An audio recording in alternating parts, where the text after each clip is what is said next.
કેમ છો ખેડૂત મિત્રો? બજેટ જે રજૂ કરવામાં આવ્યું તેની અંદર સિંચાઈ વિભાગ માટે, જળ સંપત્તિ વિભાગ માટે શું શું જાહેરાતો કરવામાં આવી છે અને ખેડૂતો માટે જે ઉપયોગી વાત છે તે બાબતે આજે આપણે આ ચર્ચા કરશું. કયા કાર્ય માટે શું જોગવાઈ કરવામાં આવી છે તે બાબતે સંપૂર્ણ ડિટેલ જાણીએ છીએ. તેની પહેલા આપણી બનાસકાંઠા ખેતી ચેનલને હજુ સુધી સબસ્ક્રાઇબ ના કરી તો સબસ્ક્રાઇબ કરો ને તેની બાજુમાં આપેલું બેલનો આઇકોન છે તે અવશ્ય દબાવો. બજેટનો સંપૂર્ણ વિડીયો આપણે પહેલા મૂકેલો છે, ખેડૂતો માટે શું જાહેરાત કરવામાં આવી છે તેના માટેનો, તો તે વિડીયો પણ અવશ્ય જોજો અને આ બાબતે તમારો અભિપ્રાય કોમેન્ટની અંદર અવશ્ય જણાવજો. હવે જળ સંપત્તિ વિભાગમાં જળ સંપત્તિ પ્રભાગ માટે 13,944 કરોડની જોગવાઈ કરવામાં આવી. તેની અંદર દરિયામાં વહી જતા નર્મદાના પાણીને ઉત્તર ગુજરાત, સૌરાષ્ટ્ર અને કચ્છના સૂકા પ્રદેશમાં વાળવા સુજલામ સુફલામ પાઇપલાઇન યોજના માટે 1,237 કરોડ, સૌની યોજના માટે 473 કરોડ, કચ્છ યોજના માટે 1,333 કરોડ, એમ કુલ 3,043 કરોડની જોગવાઈ કરવામાં આવી છે. હયાત સિંચાઈ માળખાના વિસ્તરણ, સુધારીકરણ અને આધુનિકરણ માટે 1,420 કરોડની જોગવાઈ, ચોમાસામાં દરિયામાં વહી જતા પાણીને રોકવા માટે મોટા ચેકડેમ અને વિયર બાંધવા માટે 996 કરોડની જોગવાઈ, ડેમ સેફટી માટે 693 કરોડની જોગવાઈ, સાબરમતી નદી પર કુલ 14 વિયર બેરેજ બનાવવાના કરેલા આયોજનો, 5 વિયર બેરેજના કામ પૂર્ણ થયેલ છે. બાકી રહેતા કામને પૂર્ણ કરવા માટે 624 કરોડની જોગવાઈ, આદિજાતિ વિસ્તારમાં ઉદ્વહન સિંચાઈ યોજના માટે 485 કરોડની જોગવાઈ, ડાંગ જિલ્લામાં અંબિકા, ખાપરી, પૂર્ણા, ગીરા નદી પર 43 મોટા ચેકડેમો, વિયર બાંધકામો 2105 હેક્ટર વિસ્તારને લાભ મળશે, જેના માટે 150 કરોડની જોગવાઈ,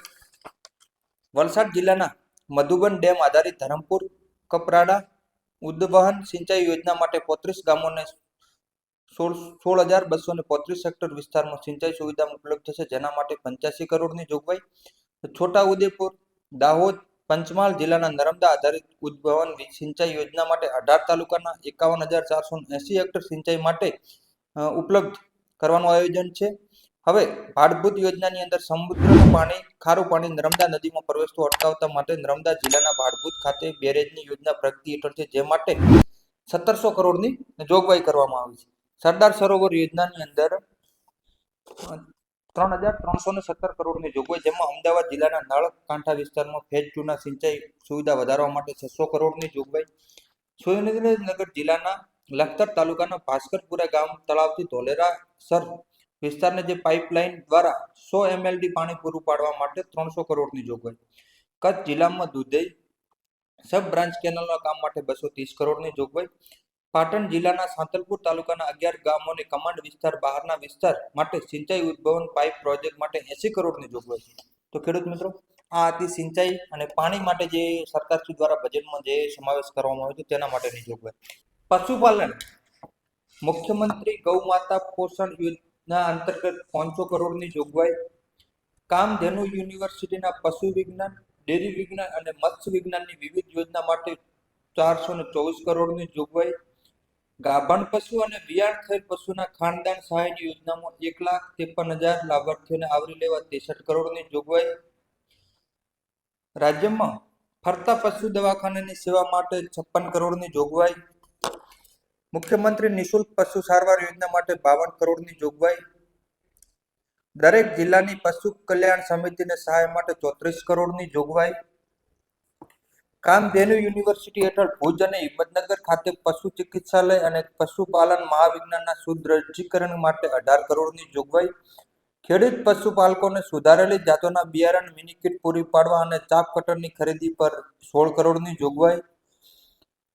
સેક્સ્ડ સિમેન્ટ ડોઝના ઉત્પાદન માટે 13 કરોડની જોગવાઈ, પશુઓનો વંધ્યત્વ નિવારણ માટેના કેમ્પ માટે 13 કરોડની જોગવાઈ, મરઘા પાલન માટે RIR પશુ એકમ અને બોઇલર પક્ષી ફાર્મ માટે સહાય 12 કરોડની જોગવાઈ, પાડી વાછરડી ઉછેર માટે સહાય પૂરી પાડવા 12 કરોડની જોગવાઈ, બકરા એકમ માટે 11 કરોડની જોગવાઈ, પશુઓમાં ગર્ભધારણનું નિદાન કરવા રેપિડ ટેસ્ટ કિટ માટે 10 કરોડની જોગવાઈ, કામધેનુ યુનિવર્સિટી સંલગ્ન મહુવા ભાવનગર ખાતે મત્સ્ય વિજ્ઞાન માટે 9 કરોડની જોગવાઈ, દુધાળા પશુઓના વીમા પ્રીમિયમ પર 6 કરોડની જોગવાઈ, કચ્છ અને સૌરાષ્ટ્ર વિસ્તારના દૂધ ઉત્પાદક સહકારી સંઘોને વિવિધ માળખાકીય સુવિધાઓ વિકસાવવા માટે સહાય પૂરી પાડવા જોગવાઈ, સ્થાનિક ઓલાદની ગાયમાંથી કૃત્રિમ બિજદાનથી જન્મેલ વાછરડીઓના પશુપાલકોને પ્રોત્સાહન આપવાની જોગવાઈ, પશુઓને IVF થી ગર્ભધારણ માટે સહાય આપવાની જોગવાઈ,